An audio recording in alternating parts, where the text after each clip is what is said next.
जय तु भारतम जय तु संस्कृतम। आप देख रहे हैं आशा सोने स्टडी चैनल। कैसे हैं स्टूडेंट्स?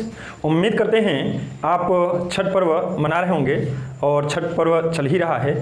चूंकि आपका बोर्ड का एग्जाम है इसलिए आपका क्रम ना टूटे, इसलिए बीच बीच में मैं एक एक वीडियो देते रह रहा हूँ या शॉर्ट्स देते रह रहा हूँ। धार्मिक वीडियोज भी आ रहे हैं, लेकिन साथ में आपके विषय से संबंधित चीज़ों को भी हम छोड़ नहीं रहे हैं, क्योंकि आपकी बोर्ड की परीक्षा है और उस परीक्षा के हम भी जिम्मेवार होंगे यदि संस्कृत में कम नंबर आता है। तो संस्कृत में हर प्रकार से आपका भला होना चाहिए, ऐसा हमारे चैनल की आपसे उम्मीद है। इसलिए हम तत्पर भी हैं और प्रयासरत भी हैं। इसी के क्रम में स्टूडेंट्स धीरे धीरे ही करके सही, लेकिन हम लोग 10 चैप्टर्स को ऑलरेडी पूर्ण कर चुके हैं। 11वां चैप्टर चल रहा है जिसको हम एकादश पाठ संस्कृत में कहते हैं, जिसका नाम है व्याघ्रपथिक कथा। व्याघ्रपथिक कथा, यदि आपने उस वीडियो को नहीं देखा हो तो पहले जाकर के भावार्थ को समझें, फिर इस वीडियो को समझेंगे तो हमें लग रहा है कि प्रश्नों का उत्तर आप स्वतः बता पाएंगे, जैसा मैं उम्मीद कर पा रहा हूँ। और मैं आपको बता दूँ कि बीच बीच में जो भी मैं प्रश्न कराता हूँ उसका अर्थ जरूर बताता हूँ। क्यों बताता हूँ? क्योंकि मेरी यह मंशा होती है कि यदि आपसे उस प्रश्नों से संबंधित वैकल्पिक प्रश्न पूछे जाएं तो उसमें भी आप न हिचकिचाएं। इसलिए हिंदी अनुवाद भी करता हूं, संस्कृत भी बताता हूं, इससे आपका अधिक से अधिक लाभ हो सके। चलिए स्टूडेंट, शुरू करते हैं इस वीडियो को, जिसका नाम है व्याघ्रपथिक कथा, बाघ और राहगीर की कहानी। एकादशा पाठ है, लेकिन ध्यान रहे हम लोग लिखित और केवल लिखित प्रश्नों का उत्तर करेंगे। यदि आपके पास बुक अवेलेबल है तो बुक और नोटबुक दोनों साथ में लेकर के बैठें, साथ में एक पेन रखना ना भूलेंगे, ठीक है? चलिए देखते हैं, शुरू करते हैं। दिया गया स्टूडेंट्स प्रश्न संख्या 1 कह रहा है अधोलिखितानां प्रश्नानां एक पदेन उत्तरं लिखत। क्या मतलब है?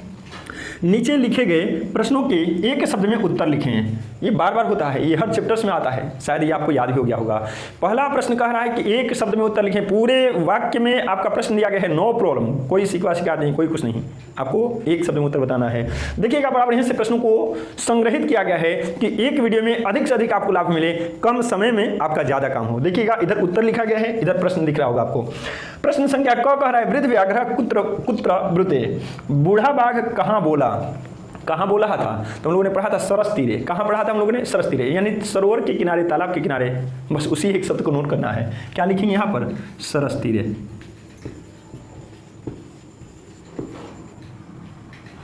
ध्यान है स्टूडेंट्स, बाएं साइड में आपका प्रश्न है तो दाहिनी साइड में उत्तर चल रहा है अभी। वृद्ध व्याघ्र कुत्र ब्रुते, बूढ़ा बाघ कहाँ बोला था? उत्तर हो गया क का, सरस तीरे, तालाब के किनारे। अगला प्रश्न, प्रश्न संख्या ख कह रहा है कह लोभाकृष्ट अभवत्। कौन लोभ से आकर्षित हो गया? कौन था? पथिक था। कौन था? पथिक, राहगीर था, जो सोने के कंगन पे लोभाभिभूत हो गया और अंत में उसका दुष्परिणाम उसको भोगना भी पड़ा। कौन था? पथिक। लिखेंगे यहाँ पे पथिक।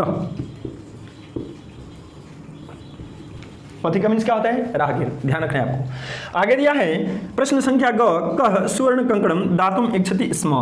कौन सोने का कंगन देना चाहता था? सोने का कंगन कौन देना चाहता था? भ्रम में मत पड़िएगा कि भाई बाघ कैसे देगा, हो सकता है राहगीर दे रहा। ना, राहगीर नहीं, बूढ़ा बाघ दे रहा था। लिखेंगे हम लोग व्याघ्र। वैकल्पिक में भी पूछते कि सोने का कंगन कौन दे रहा था, तो आपका जवाब क्या होना चाहिए? बाघ। इसलिए मैं अर्थ समझाते जा रहा हूं। अगला प्रश्न है प्रश्न संख्या घ कह स्नानशील दाता गलित नख दंतः च आसीत्। कौन स्नान करके दानी के रूप में यानी दाता के रूप में और गले हुए नख दंतों वाला था? कौन ऐसा था जिसके नाखून और दांत गल गए थे, लेकिन वह बूढ़ा भी था और क्या था? तो स्नान करके दाता के रूप में था, यानी आज वह कुछ दान कर रहा था, कुछ दे रहा था। कौन था? बूढ़ा बाघ ही तो था। लिखेंगे हम वृद्ध व्याघ्र।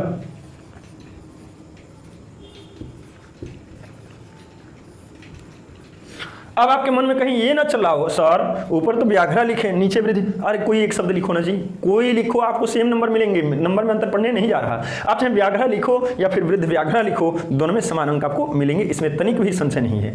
वृद्ध व्याघ्र मतलब बूढ़ा बाघ और व्याघ्र मतलब बाघ, कोई दिक्कत ना है। फिर कह रहा है कह वंशहीन हासित। कौन वंशहीन था? प्रश्न सारे बहुत आसान है यदि आपने पाठों को पढ़ा है तो, और नहीं पढ़ा है तो तुरंत आपके मन में यह ख्याल आएगा कि भाई वंशहीन तो मनुष्य होता है ना। मनुष्यों में ही अक्सर ये सुनने को मिलता है, अरे फलानवा का लड़का उड़का न है, यही सुनने को मिला। पशुओं की चर्चा कौन करता है? नहीं। लेकिन ध्यान रखिएगा बाघ की यहाँ पर चर्चा की गई है कि बाघ एक बार कहता है कि मेरी पत्नी भी मर गई और मेरे पुत्र भी मर गए, इसलिए मैं क्या हूँ? वंशहीन हूँ। यानी बाघ कहता है, यहाँ पर अंगा में लिखेंगे हम लोग व्याघ्र। नेक्स्ट, और प्रश्न संख्या 1 का अंतिम प्रश्न च कह पंके अपतत। कौन कीचड़ में फंस गया? कौन कीचड़ में गिर गया? कौन गिर गया था? राहगीर गिर गया था। राहगीर के लिए कौन सा संस्कृत शब्द है? बोलिए आ रहा होगा जवाब आपको। पथिका होता है। क्या होता है? पथिका। उसी पथिका को हम लोग नोट कर लेंगे। सही जवाब होगा पथिका। आगे देखेंगे स्टूडेंट्स, प्रश्न संख्या 1 आपका यहाँ पर कंप्लीट हुआ। प्रश्न संख्या 2 की तरफ चलेंगे। प्रश्न संख्या 2 कह रहा है अधोलिखितानां प्रश्नानां पूर्ण वाक्य में उत्तरं लिखत। नीचे लिखे गए प्रश्नों के पूर्ण वाक्य में उत्तर दीजिए, उत्तर लिखिए। यानी पुनः एक बार प्रश्नों का सिलसिला शुरू हुआ, लेकिन यहां पर कह रहा है कि अब एक शब्द में नहीं, ध्यान है, एक पदेन कहे तो एक शब्द में, और पूर्ण वाक्येन कहे तो पूरे वाक्य में आपको उस प्रश्न का उत्तर देना है, उत्तर लिखना है। प्रश्न क्या कर रहा है, कुत्र तव कंकणम इति कह अवदत्, कहाँ है तुम्हारा कंगन, यह किसने बोला, यह कौन बोला, कौन बोला था, पथिक बोला था, राहगीर बोला था। कह रहा है कहाँ है तुम्हारा कंगन, तो बाघ वहां पर क्या करता है, हाथ फैला के दिखाता है। याद होगा आप लोगों को। लिखेंगे हम लोग इसका उत्तर।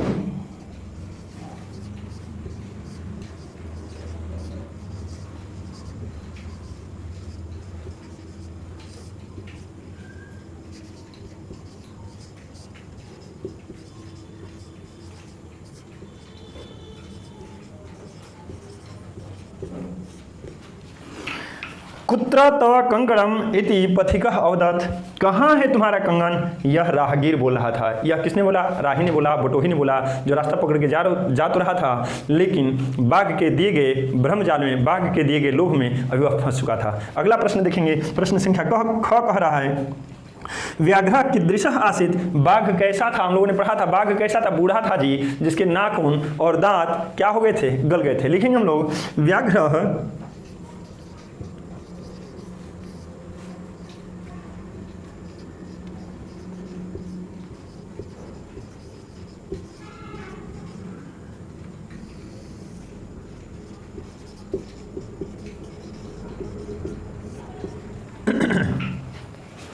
व्याघ्र गलित नखदंता आसीत्, बाघ गले हुए नाखून और दांतों वाला था। जोड़ना हो तो जोड़ लेना, वृद्धश्च आसीत्, बाघ गले हुए नाक और दांत वाला बूढ़ा हो गया था। बस हो गया।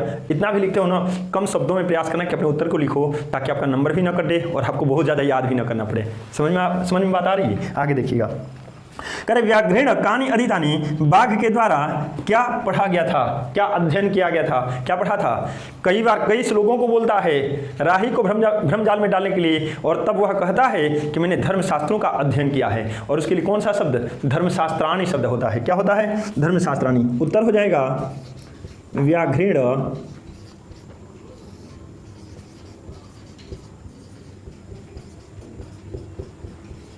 धर्मशास्त्राणि अधीतानि, व्याघ्रेण धर्मशास्त्राणि अधीतानि, बाघ के द्वारा धर्मशास्त्रों को पढ़ा गया था। ठीक है। इसी के दो प्रश्न इस साइड में दिए गए हैं, देखिएगा। घ कह रहा है कस्य पुत्रा दाराश्च मृता, किसके पुत्र और पत्नी मर गए थे, किसके, बाघ के, किसके, बाघ के। अब मरा हुआ हो या ना हो हम देखने थोड़े गए थे, लेकिन पुस्तक में ऐसा ही दिया गया है। वो खुद कहता है कि गायों और मनुष्यों को मार करके खाने के द्वारा, उसकी हत्या के द्वारा एक ऐसा समय आया जब मेरी पत्नी और मेरे बच्चे दोनों के दोनों क्या हो गए, मृत हो गए, यानी दोनों के दोनों मर गए। बस वही हमको लिखना है। लिखेंगे हम लोग व्याघ्रस्य पुत्रा, व्याघ्रस्य पुत्राः दाराश्च मृताः,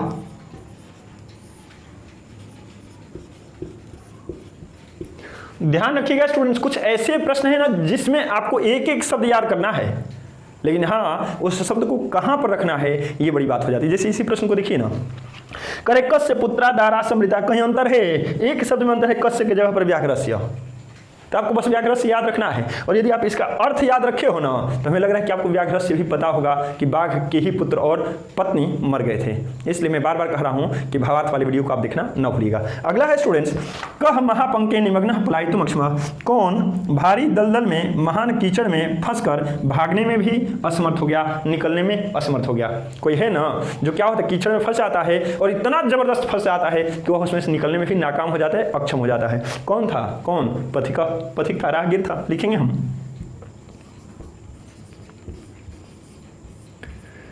पथिकः महापंके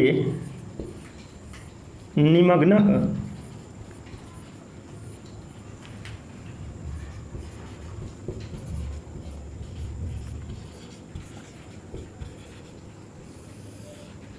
पलायितुमक्षमः, पथिकः महापंके निमग्नः पलायितुमक्षमः, राहगीर बहुत बड़े दलदल में यानी भारी कीचड़ में फंस गया जो भागने में भी असमर्थ हो गया। आइए स्टूडेंट्स देखते हैं प्रश्न संख्या 3 को। प्रश्न संख्या 3 दिया गया है संधि विच्छेदन कुरुतः। क्या करना है? संधि विच्छेद करना है, यानी संधि किए हुए शब्द हैं उन शब्दों को अलग अलग तोड़ना है, अलग अलग करना है, यही तो संधि विच्छेद है। क्या दिया गया है? पहला ही दिया गया है सरस तीरे, आधा दंत सब विसर्ग में बदल जाएगा, सरह दंत तीरे हो जाएगा। तीरे का मतलब तट पर, किनारे, सरह का मतलब तालाब। क्या होगा? तालाब। भाग्ये नैतत संभवति, भाग्ये नैतत संभवति, जब इसको तोड़ेंगे स्टूडेंट तो ये हो जाएगा भाग्ये न धन एतत धन संभवति,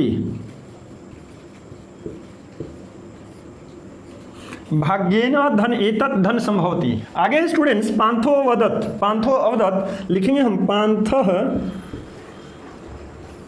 धन अवदत्। आगे दिया गया है वधान में, वधान में क्या हो जाएगा स्टूडेंट्स? वधात धन में, वधात धन में, वधात पंचमी एक वचन का शब्द है। अगला शब्द दिया गया स्टूडेंट्स वंशहीन चाहम, वंशहीन चाहम लिखेंगे हम इसको वंशहीन धन च धन अहम। आप लिखने में इधर का उधर ना लिख दें, इसलिए मैं बीच में ये लाइनिंग कर दे रहा हूं, इसके इधर अलग है, इसके इधर अलग।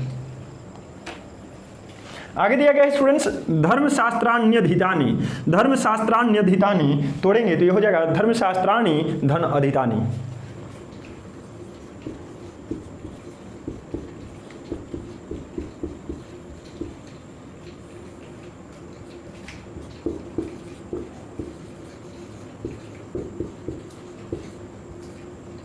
क्या हो जाएगा? धर्मशास्त्राणि धन अधितानि। आगे दिया गया है स्टूडेंट्स केनचित धार्मिकेणा हमादिष्ट, केनचित धार्मिकेणा हमादिष्ट तोड़ेंगे हम, थोड़ा कठिन शब्द है, तोड़ के पढ़ेंगे ना तो बड़ी आसान लगेगा। देखिएगा कैसे लिखेंगे हम केनचित धन धार्मिकेण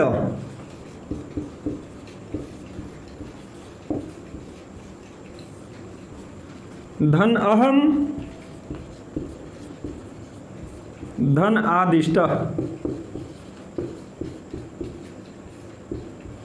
बोल के देखिए अब कितना आसान हो जाएगा। देख रहे हैं कितना भारी शब्द दिया गया है, मतलब 4-4 शब्दों को जोड़ा गया है जी, 4-4 शब्दों को। केनचित धन धार्मिकेण धन अहम धन आदिष्ट, तब जाकर के बना है ये कौन सा शब्द? केनचित धार्मिकेण हमादिष्ट। आगे दिया गया है स्टूडेंट्स अतस्त्वाम हमु उत्थापयामि, अतस्त्वाम हमु उत्थापयामि लिखेंगे हम अतः धनत्वाम धन, अतः धनत्वाम धन अहम धन उत्थापयामि।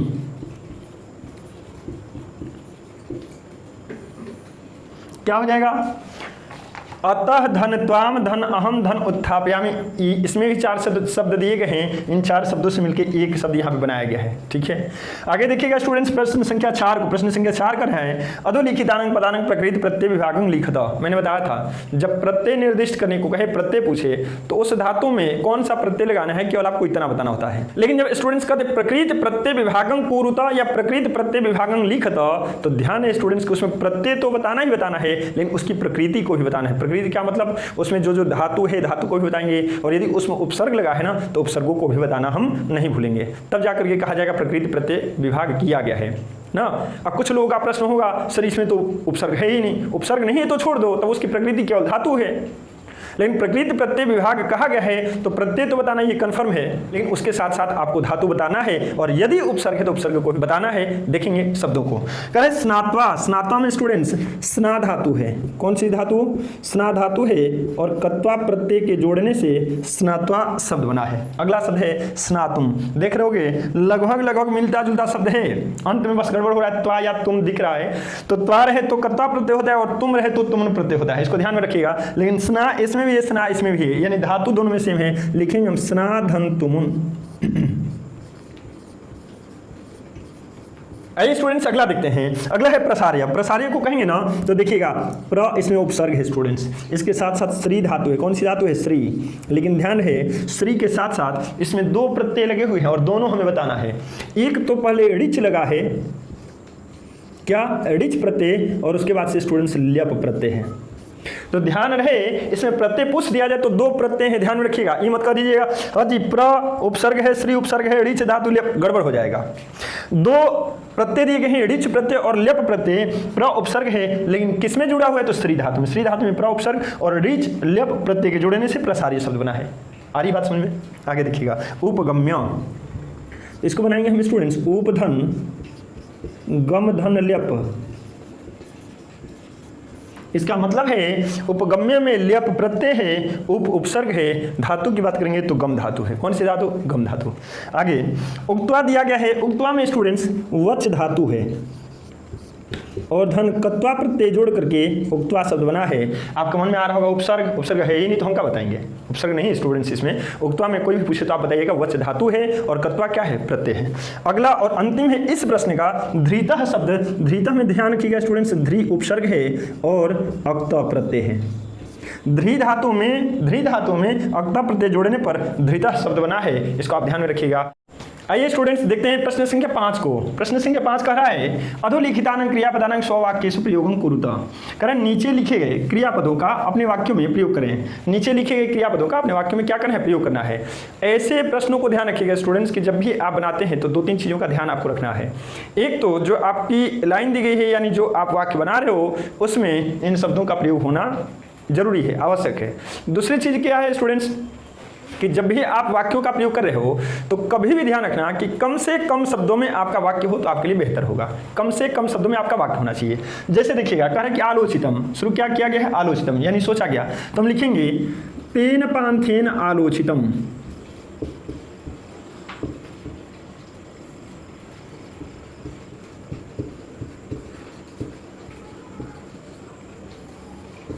देखो तो ये शब्द भी यहां पे आ गया और ये कितना छोटा वाक्य, तेन पांथेन आलोचितम, उस राही के द्वारा सोचा गया। आसान है, खूब आसानी से आप बना सकते हो, याद भी हो सकता है। फिर कह रहा है गृह्यताम। गृह्यताम से आप लोग इस पाठ में बहुत ही बढ़िया वाक्य पढ़े होंगे और शायद वो आप भूलो नहीं। इदं स्वर्ण कंकणम गृह्यताम, व्याघ्र अवदत् इदं स्वर्ण कंकणम गृह्यताम। उतना लिखने की आवश्यकता नहीं है, 2-3 शब्दों में हम काम चला लेंगे। लिखेंगे हम इदं सुवर्ण कंकणम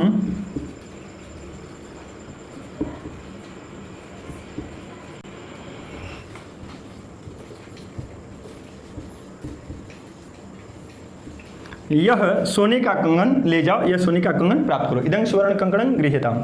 अगला है दर्शति, तो हम लोगों ने पढ़ा होगा बाघ हाथ फैला करके क्या करता है? सोने का कंगन दिखाता है। लिखेंगे हम व्याघ्र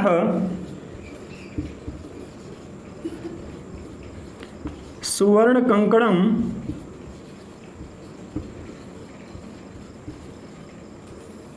दर्शयति। बाघ सोने का कंगन दिखाता है, बाघ सोने का कंगन दिखाता है। अब मन करे तो थोड़ा और बढ़ा लो, इसमें व्याघ्र हस्तंग प्रसार्य सुवर्ण कंकणं दर्शति, लेकिन बढ़ाने का कोई मतलब नहीं बनता है। पतति, तो लिखेंगे हम वृक्षात फलं पतति, पेड़ से फल गिरता है। ये बहुत ही इंपॉर्टेंट लाइन है, बहुत ज़्यादा सुनने को मिलता है। जब हम लोग अपादाने पंचमी को पढ़ते हैं ना तो उसमें हम लोग पढ़ते हैं कि जब किसी चीज़ से कोई चीज़ जुदा हो रही हो, अलग हो रही हो, तो वहाँ पर पंचमी भक्ति का प्रयोग करते हैं। तो वहाँ पर स्टूडेंट्स बार बार आप पढ़ते होंगे वृक्षात पत्राणि पतंती, वृक्षात फलानि पतंती, लेकिन पतंती शब्द यहाँ पर नहीं दिया गया है, यहाँ पर पतति है। इसलिए हम यहाँ के शब्दों को थोड़ा बदल लेंगे, वृक्षात फलं पतति, क्योंकि ये भी एक वचन में, ये भी एक वचन में है। पेड़ से फल गिरता है। पत्रम भी कर सकते हो, वृक्षात पत्रम पतति, पेड़ से पत्ता गिरता है। दिया गया अचिंतयत, लिखेंगे हम सह पथिकः अचिंतयत।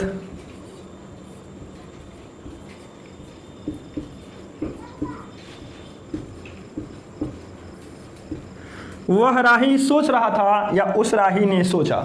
ठीक है, खूब आराम से हो गया वाक्य। आगे दिया गया है अवदत्, हम कहेंगे रामः अवदत्। राम बोल रहा था, राम अवदत् राम बोल रहा था, मोहन अवदत् मोहन बोल रहा था, श्याम अवदत् श्याम बोल रहा था, छात्र अवदत् छात्र बोल रहा था, छात्रा अवदत्, जितना मन उतना लिखो ना जी, कितना, लेकिन कोई एक ही वाक्य लिखना आप लोग। आगे दिया गया है स्टूडेंट्स प्रश्न संख्या 6 में रिक्त स्थानानि पूर्यतः, रिक्त स्थानों की पूर्ति करें। क्या करना है? रिक्त स्थानों की पूर्ति करना है, अर्थात पूरा का पूरा वाक्य दिया गया है लेकिन उसमें एक शब्द ऐसा होगा जो आपको भरना है, खुद से भरना है। तो खुद से भरना है, तो यदि आपने इस कहानी को बढ़िया से पढ़ा है तो वह शब्द आपको अपने आप याद आ जाएगा। आप बताइएगा। करें भो भो पांथा इदं रिक्त स्थान गृह्यताम, हे राहगीरों यह खाली स्थान ले जाओ। क्या दे रहा है? क्या दे रहा है? सोने का कंगन दे रहा है। तो क्या लिखेंगे? सुवर्ण कंकणम लिखेंगे हम यहाँ पर, सुवर्ण कंकणम, सुवर्ण कंकणम, और गृह्यताम तो दिया ही गया है, हे राहगीरों यह सोने का कंगन ले जाओ। आगे दिया गया है स्टूडेंट्स ख नंबर, व्याघ्रः रिक्त स्थान प्रसार्य दर्शति, बाघ खाली स्थान फैलाकर दिखाता है। क्या फैलाकर दिखाता है? हाथ फैलाकर दिखाता है, हाथ पसार कर दिखाता है, प्रसार्य पसार कर या फैलाकर। तो हाथ को क्या कहेंगे? हस्तंग हो जाएगा। क्या हो जाएगा? हस्तंग। व्याघ्र हस्तंग प्रसार्य दर्शति, बाघ हाथ फैलाकर दिखाता है। ग दिया गया है तदुपदेशादि दानीमहं कथं न खाली स्थान, उसके उपदेश से इस समय में कैसे विश्वास पात्र नहीं हूँ, उसके उपदेश से मैं इस समय कैसे विश्वास पात्र नहीं हूँ। तो और सब तो दिया गया है लेकिन विश्वास पात्र के लिए शब्द नहीं दिया गया, लेकिन इसके लिए स्टूडेंट्स आपके बुक में विश्वास भूमि ही नामक शब्द आया है, उसी को लिखेंगे हम विश्वास भूमि। कथं न विश्वास भूमि।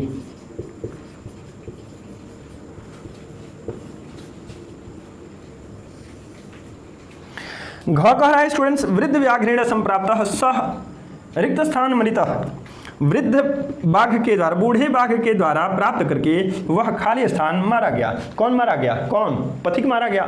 तो पथिक एक वचन का शब्द है, पथिक शब्द का प्रयोग करेंगे। क्या? पथिक। सह पथिक मृत, यानी यहां पर भरना है हम लोग को क्या? पथिक शब्द। प्रश्न संख्या 6 का अंतिम प्रश्न अंग कह रहा है अह रिक्त स्थान पतितो असि, ओहो खाली स्थान में गिर गए हो, फंस गए हो। कहाँ फंस गए हो? महापंके पतितो असि हम लोगों ने पढ़ा था। ओहो भारी दलदल में फंस गए, भारी कीचड़ में फंस गए हो, गहन कीचड़ में फंस गए हो। उसके लिए कौन सा शब्द था? महापंके। उसी को भरेंगे हम यहाँ पर, लिखेंगे महापंके। क्या हो जाएगा? अह महापंके पतितो असि, ओहो बहुत भारी कीचड़ में फंस गए हो। आइए स्टूडेंट्स देखते हैं प्रश्न संख्या 7 को। करे अधोलिखितेषु वाक्येषु रेखांकित पदानि आधारीकृत्य प्रश्न निर्माणं कुरुतः। करें ना कि नीचे लिखे गए वाक्यों में रेखांकित पदों के आधार पर प्रश्न निर्माण कीजिए। अर्थात पूरा वाक्य आपको दिखेगा लेकिन एक ऐसा उसमें शब्द होगा जो रेखांकित किया गया होगा। रेखांकित समझ में नहीं आ रहा, अंडरलाइन समझ में आता है ना, अंडरलाइन किया गया होगा। बस उसी शब्द को आपको चुनना है और उस जगह पर आप क्या रखें कि वो वाक्य आपका प्रश्नवाचक वाक्य बन जाए और अंत में प्रश्नवाचक चिन्ह पड़ जाए। बस यही आपको ध्यान में रखना है। ठीक है, देखते हैं। करें व्याघ्र हस्तंग प्रसार्य दर्शति, बाघ हाथ फैलाकर दिखाता है। पूरे वाक्य पर ध्यान नहीं देना, आपको देखना यहाँ पे बाघ क्या फैलाकर दिखाता है। क्या? कौन सा शब्द है? क्या क्या के लिए किम का प्रयोग करते हैं? किसका? किम का। लिखेंगे हम व्याघ्र किम प्रसार्य दर्शयति और अंत में प्रश्नवाचक चिन्ह। हो गया स्टूडेंट्स, ऐसे ही आपको बनाना है। प्रश्न संख्या ख कह रहे हैं पंखे पतितं दृष्ट्वा व्याघ्रो अवदत्, कीचड़ में गिरा हुआ देखकर बाघ बोला। क्या बोला? उससे मतलब हमको नहीं है कि क्या बोला, करना क्या है, हमको पंखे की जगह पर खोजना है कि क्या भरे कि सही हो जाए, यानी कहाँ गिरा हुआ देखकर। कहाँ? कहाँ के लिए? कुत्र शब्द लिखेंगे हम, कुत्र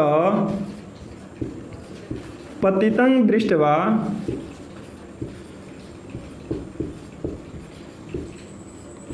व्याघ्रो अवदत्, व्याघ्रो अवदत् और अंत में क्या रहेगा स्टूडेंट्स? प्रश्नवाचक चिन्ह। प्रश्नवाचक चिन्ह हर लाइन के अंत में होना चाहिए, हर वाक्य के अंत में होना चाहिए। गद्य के व्याघ्रेण धृतः सह पांथो अचिंत्यत, बाघ के द्वारा पकड़ने पर, पकड़े जाने पर वह राही सोचा ना। तो बाघ के द्वारा तृतीया का एक वचन है ना, बस किम शब्द रूप को ना आप लेकर के चलो, लेकिन पुल्लिंग में कह कौ के वाला रूप चलेगा। तृतीया के एक वचन में जाओगे केन शब्द होगा। क्या होगा? केन। केन धृतः स पांथो चिंत्यत, केन धृतः पांथो अचिंतयत।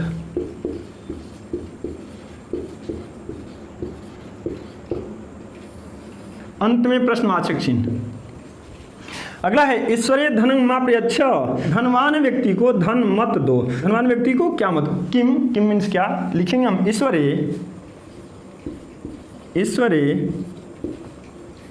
किम मा प्रयच्छ।